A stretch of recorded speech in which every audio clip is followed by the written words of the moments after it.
क्यों राजेश ने अपनी खुद की ही बच्ची को जिंदा दफनाने का लिया फ़ैसला, और क्यों राजेश के खुद साले ने दिया राजेश का साथ। जो वो बच्ची थी उसके खुद मामा ने इस साजिश में साथ दिया, और उस बच्ची का क्या कसूर था जिसे ज़िंदा दफनाने को उसका खुद पिता तैयार हो गया। आज मैं आप लोगों को ऐसी एक दिल दहला देने वाली घटना लेकर आया हूँ। नमस्कार दोस्तों, मैं आपका अपना दोस्त संजय आज आप लोगों के बीच में एक और दिल दहला देने वाली घटना लेकर आया हूँ, जिसको सुन कर के आपका कलेजा छल्ली छल्ली हो जाएगा। यह घटना है मुरादाबाद की, जो कि बिल्कुल सच्ची घटना है, और इस घटना को अंजाम दिया था 14 जनवरी 2014 में। तो जैसा कि मैं आप लोगों को बता दूं, ये है आंगन की किलकारी। इस टॉपिक का नाम आंगन की किलकारी है।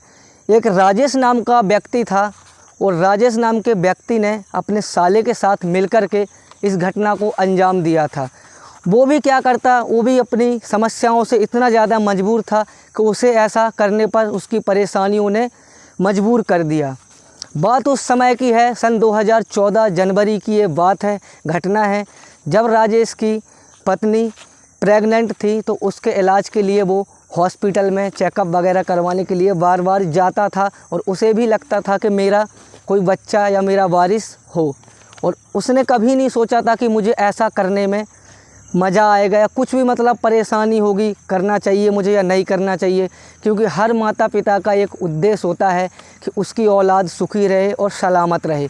ऐसा ही कुछ राजेश ने अपने दोनों की ज़िंदगियों के बीच में खुशियों का कुछ सोच रखा था, अपनी प्लानिंग कर रखी थी कि हमारे जो आने वाला बच्चा है उसको हम सुखी रहें, सलामत रखें। लेकिन कुदरत को कुछ और ही मंजूर था। उसके साथ ऐसा वाक़या घटा कि वो कभी ज़िंदगी में भूल नहीं पाया।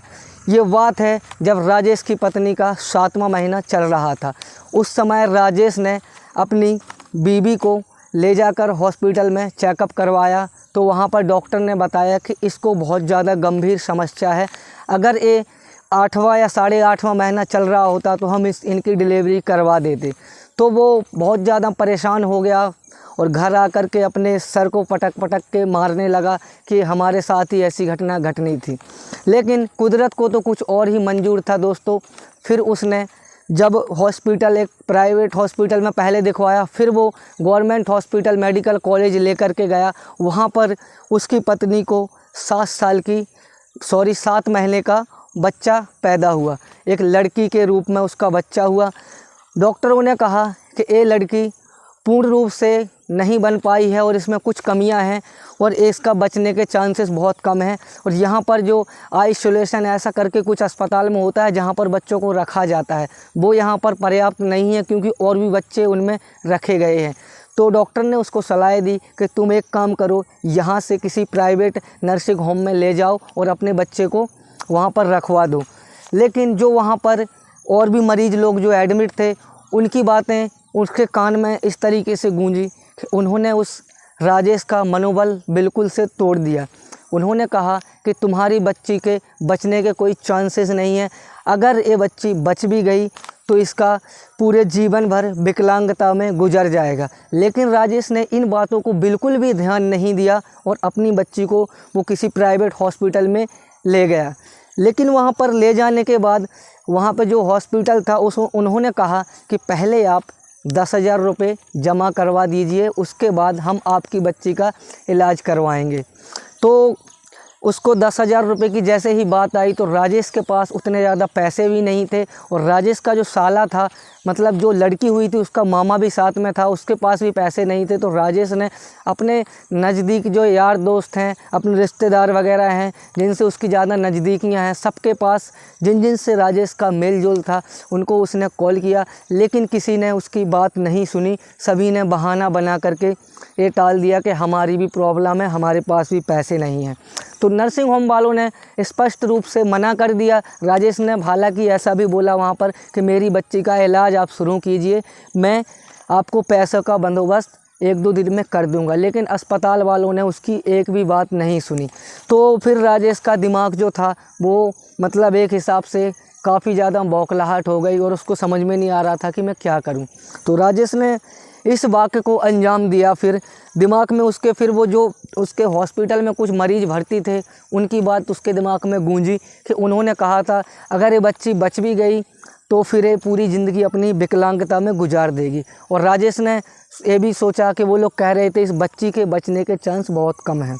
तो राजेश ने एक बार सोचा कि क्यों ना इस बच्ची को मार दिया जाए और अपनी पत्नी को बता देंगे कि वहाँ पर हम लोग ले गए थे तो इसकी मृत्यु हो गई। तो जैसे ही राजेश ने अपने साले से बोला तो साला भी पत्थर दिल निकला, वो भी मान गया कि हाँ चलो इस बच्ची को हम मार देते हैं।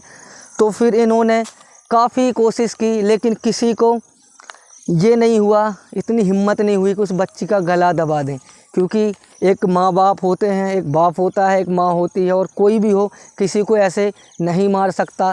और ख़ास करके माँ बाप तो 100 बार अपने बच्चों के लिए दुआ करते हैं कि हमारे बच्चे सलामत रहें और सुरक्षित रहें। तो उनकी हिम्मत नहीं हुई कि इस बच्ची को हम मार दें, लेकिन उन्होंने एक प्लान बनाया कि इस बच्ची को क्यों ना हम जिंदा दफना दें। मुरादाबाद ज़िले के गुरेठा गांव में ये लोग पहुंचे तो वहां पर जो उस गांव के निवासी थे उनसे इन्होंने बोला कि हमारी बच्ची का देहांत हो गया है, मृत्यु हो गई है, हमें इसे दफनाना है, तो आप हमें एक फावड़ा दे दीजिए ताकि हम गड्ढा कर सकें। तो वहाँ के जो गुरेठा गांव के निवासी थे उन्होंने बात सुन कर के उनके दिल में दया आ गई और वो भी मतलब कहीं ना कहीं सोच में पड़ गए कि इतनी छोटी सी बच्ची की मृत्यु हो गई। तो हर किसी को लगता है अगर हमें भी किसी के दुख का मतलब सुनने को मिलेगा तो हमें भी बहुत सारा दुख होगा। तो वहाँ के जो गांव वाले थे उन्होंने उसकी मदद की और फावड़ा दिया। और कुछ गांव वाले जो एक ऐसा होता है कि गांव में अगर किसी को परेशानी होती है तो पूरा गांव इकट्ठा होकर के उसकी हेल्प करने पहुंच जाते हैं। तो गांव वालों ने सोचा हम साथ में चलते हैं और उस राजेश ने पूछा कि आपके गांव का जो शमशान घाट है हमें वो बता दीजिए, हमें अपनी बच्ची को वहां पर दफनाना है। तो वहां गांव वालों ने कहा कि हमारे बगल में एक गंगा नदी के निकली है जो कि वहाँ पर हमारे यहाँ का शमशान घाट है, हम लोग वहाँ पर ही अंतिम संस्कार करते हैं। तो उसके साथ गांव वाले भी कम से कम 10 से 15 चले गए और वहाँ पर एक गांव वाला कफन भी लेके आ गया, उस बच्ची को कफन में लपेटा। तो जो गंगा नदी थी उसके किनारे जब उन्होंने गड्ढा किया तो उसमें थोड़ा सा पानी या वो ठंडी जो मिट्टी उसकी निकली, जब बच्ची को उसमें लिटाया गया तो बच्ची के रोने की आवाज़ आ गई। तो गाँव वालों ने जब जैसे ही उसके रोने की आवाज़ सुनी तो गांव वालों में जैसे एक वार्तालाप होता है, आपस में एक दूसरे से बातचीत करने लगे कि ये क्या चमत्कार है, ये क्या है। लेकिन सच मानो वो चमत्कार तो नहीं था, क्योंकि उन दोनों को पता था कि हमारी बच्ची मरी नहीं है। मानसिक रूप से उसका थोड़ा वो नहीं हुआ था डेवलपमेंट, जो उसका शारीरिक क्षमता पूर्ण रूप से नहीं हो पाई थी और वो बच्ची थोड़ी विकलांग रूप में पैदा हुई थी। इस वजह से उन्होंने ये प्लान बना लिया। तो जैसे ही वो बच्ची जब रोई तो उन्होंने ये सोचा कि इसको क्यों ना दफना दिया जाए। तो जब वो रोई तो वहाँ पर गांव वालों में शोर शराबा हो गया। फिर उन्होंने उनसे पूछा कि ये क्या है, तो उन्होंने कहा कि हमारी बच्ची तो डॉक्टर ने बोल दिया था कि मर चुकी है। लेकिन उनको जब जैसे वो बच्ची रोई तो उनके चेहरे पर एक मुस्कान होनी चाहिए, खुशी होनी चाहिए, लेकिन उनके चेहरे पर कोई मुस्कान ना कोई खुशी थी। वो लोग घबरा गए और घबरा करके गांव वालों ने जब जैसे ही उनकी घबराहट देखी तो गांव वालों को लगा कि ज़रूर इसमें कुछ ना कुछ मांजरा है। तो गांव वालों ने उनसे पूछा कि ये क्या घटना है। तो उन्होंने कहा हमें कुछ नहीं समझ में आ रहा है, डॉक्टर ने हमारी बच्ची को मृत घोषित कर दिया था। जैसे ही ये बात गांव वालों को पता चली और गांव वालों ने उनके चेहरे का एक्सप्रेशन देखा तो वो बहुत ज़्यादा घबरा गए थे। तो पुलिस ने नहीं, वो गांव वालों ने उनको घेर लिया और उन्हें गांव वालों को लगा ज़रूर इसमें कुछ ना कुछ साजिश है। फिर गांव वालों ने वहां पर बगल के स्टेशन में फ़ोन किया, जो थाना पखवाड़ा था वहां पर फ़ोन किया। तो वहां पर जो इंस्पेक्टर थे, इंस्पेक्टर का नाम था तेजेंद्र यादव। तो थाना प्रभारी जो तेजेंद्र यादव थे वो समय पर अपनी टीम के साथ वहां पर पहुंचे और उसको बच्ची को वहाँ से ले जा करके फिर से उसी हॉस्पिटल में भर्ती करवाया। और ताज्जुब की बात ये भी है कि जब बच्ची को वहाँ पर लेकर के गए तो डॉक्टर ने सोचा कि ये तो हमारे यहाँ पर ही अभी डिलीवरी हुई थी इसकी, और इसकी माँ आज भी हमारे यहाँ पर भर्ती है। तो वहाँ पर उसकी माँ भर्ती है, लेकिन डॉक्टरों से पुलिस ने बोला कि इनके जो राजेश पिताजी हैं वो कह रहे थे कि हमारे डॉक्टरों ने इनको बोल दिया है कि बच्ची मृत घोषित है। लेकिन डॉक्टरों ने बोला कि हमने इन्हें ऐसा कभी नहीं बोला था कि ये मृत घोषित है। इनको बोला था कि आप वहाँ पर जा कर के हॉस्पिटल में आइसोलेशन में इनको रखवा दीजिए, क्योंकि इनको सांस की बहुत ज़्यादा ज़रूरत थी और ये थोड़ी कमज़ोर पैदा हुई थी। यहाँ पर फिर जो थाना प्रभारी तेजेंद्र थे उन्होंने इस केस को काफ़ी गंभीरता से लिया और अपने जो समझदारी दिखाते हुए इस केस को उन्होंने सूचना पुलिस अधिकारी को सौंप दिया, जो कि एक बड़ा डिपार्टमेंट होता है, उनको सौंप दिया। फिर उन्होंने इसकी जांच पड़ताल की। जो अधीक्षक थे, जो पुलिस अधीक्षक थे, उनका नाम था महेंद्र यादव।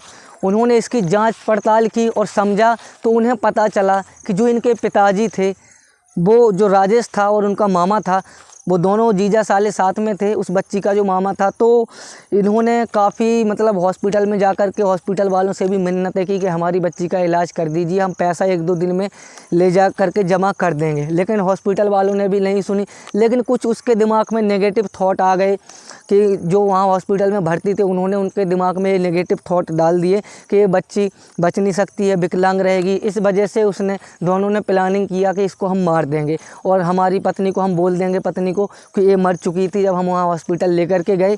फिर उसके बाद जो पुलिस अधीक्षक थे, उन्होंने उनको कोर्ट में ले जा करके पेश किया। वहाँ पर जो उन्हें दलीलें वगैरह दी तो उसको सज़ा हुई। और एक बेटी और जो माँ बाप होते हैं, जब कोई भी नवजात शिशु जन्म लेता है, जो बेटी जन्म लेती है या बेटा जन्म लेता है, वो हमेशा यही सोचता है कि मैं अपने बाप के पिता के मजबूत हाथों का सहारा बनकर चलूँगा, अपने माँ बाप की सेवा करूँगा, ऐसे कुछ सपने होते हैं। और उस बच्ची का क्या कसूर था, उसे तो अभी ये भी पता नहीं था कि मेरा क्या कसूर है और मैंने ऐसी कौन सी गलती की है। वो नवजात शिशु 5 दिन की बच्ची, उसने कभी नहीं ऐसा सोचा था कि मेरे साथ ऐसा वाक़ घट जाएगा। और उसे ना इस दुनियादारी के बारे में कुछ पता था। वो नन्ही सी जान फिर हॉस्पिटल में भर्ती रही, लेकिन जब उसका इलाज चल रहा था तो 10 दिन के बाद उस नन्ही सी जान ने दम तोड़ दिया।